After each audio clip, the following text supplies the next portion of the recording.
नमस्कार किसान भाइयों। मैं मोहित कुमार सुमन जो आज आप लोगों को फिर से गेहूं की खेती से अवगत कराने के लिए आया हुआ हूं। किसान भाइयों, अभी मौसम के चलते किसान भाइयों के सामने गेहूं की फसल के अंदर पीलापन की समस्या सामने देखने को मिल रही है।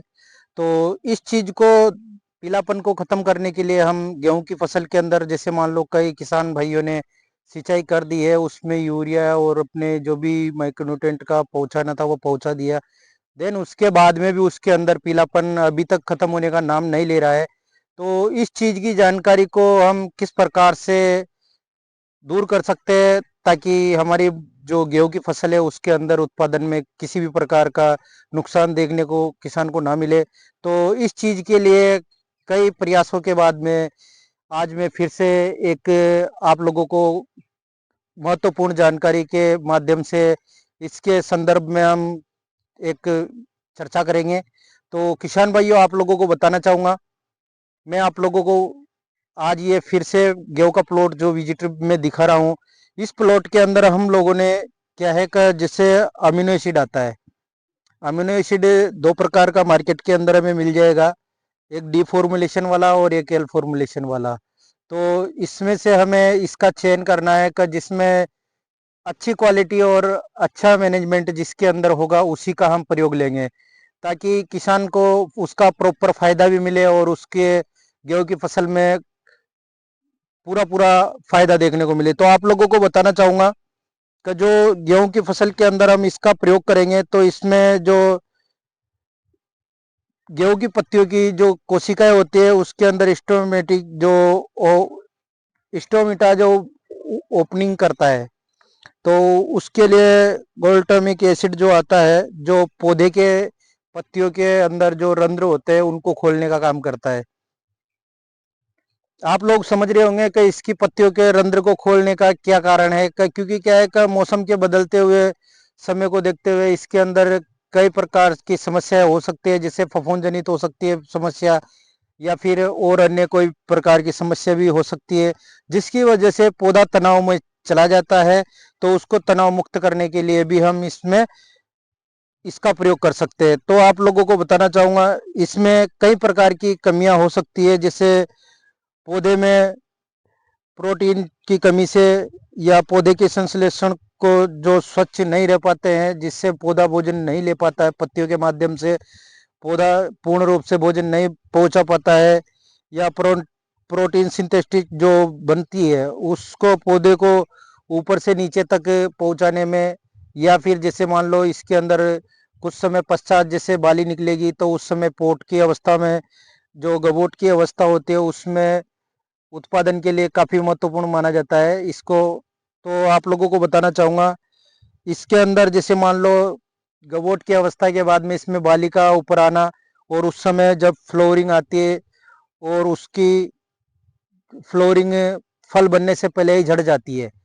तो ऐसी समस्या कोई भी फसल के अंदर आ सकती है किसान भाइयों, जैसे वेजिटेबल में अभी आती है या अन्य फल वर्गीय में आती है, बागवानी में भी इसका प्रयोग हम कर सकते हैं। तो किसान भाइयों, आप लोगों को बताना चाहूँगा, जो फूल या फल झड़ने की जो समस्या होती है ये बोरोन की कमी के कारण होती है। आज दिन तक का जो प्रोसेस देखने को मिला है, कई किसान भाइयों से फेस टू फेस मुलाकात करने के बाद भी उन्होंने बताया कि हम हमारी गेहूं की फसल के अंदर ना बोरोन का प्रयोग करते हैं और ना ही बोरोन का स्प्रे निकालते हैं।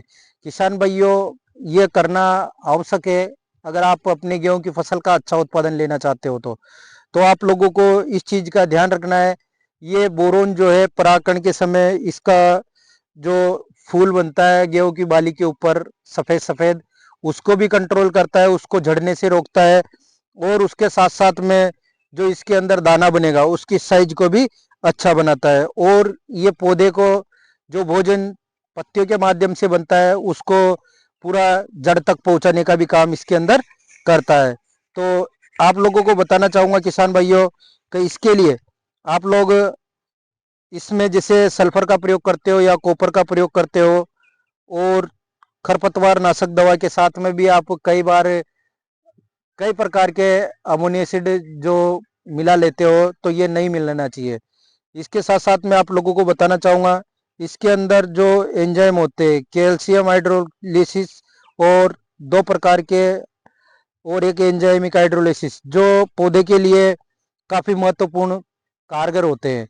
इसकी बात करें तो जितनी आप लोगों को जानकारी बताई है ये मैंने एमिनो एसिड से संबंधित आप लोगों तक शेयर की है। और इसकी डोज की बात करें तो ये 2 से 3 ml प्रति लीटर पानी के हिसाब से, अगर 16 लीटर वाली टंकी की बात करें तो 40 से 45 ml प्रति 16 लीटर वाले पंप के साथ में हम इसका प्रयोग कर सकते हैं। अगर बाई चांस आप लोगों को मार्केट में अमीनो एसिड अगर पाउडर फॉर्म में मिलता है तो इसको 1 से 1.5 ग्राम प्रति लीटर पानी के साथ में घोल बनाकर पौधे के अंदर पहुंचा सकते हैं फोलियर स्प्रे के माध्यम से।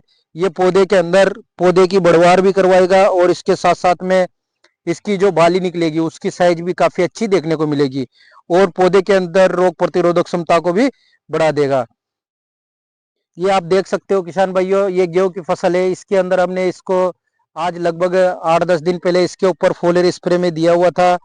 जैसे ब्रांड नेम की बात करें तो यूपीएल कंपनी का जो मैक्रीना आता है उसके अंदर फ्री अल्फा एमिनो एसिड जो एल वाला आता है वो इसके अंदर मौजूद होता है। ये अमेरिकन आयातित उत्पाद है जो वहाँ से इसका टेक्निकल लिया हुआ था कंपनी ने, तो वहाँ से इसका ये साइटोजेम सिस्टम के साथ में उसने खरीद कर अपने एक ब्रांड नेम को प्रकाशित किया है जो आप सब लोगों के बीच में, हम सब लोगों के बीच में मैक्रीना के नाम से जाना जाता है। तो किसान भाइयों इसका प्रयोग काफ़ी अच्छा रिजल्ट देने वाला है। आज आप लोगों को इस चीज़ की जानकारी के लिए मैं स्पेशल गेहूं का प्लॉट विजिट करने आया हुआ था। जैसे किसान भाइयों आप लोगों को बताना चाहूँगा, इसके साथ में आप जैसे पोटास का प्रयोग करते हो या कई प्रकार के फफूंदी नाशक दवाओं का साथ में किसी के भी साथ में हम इसको मिला सकते हैं। केवल इसको आप कॉपर के साथ में और सल्फर के साथ में कॉम्बिनेशन ना करें, इसमें आपको बर्निंग देखने को मिल सकती है।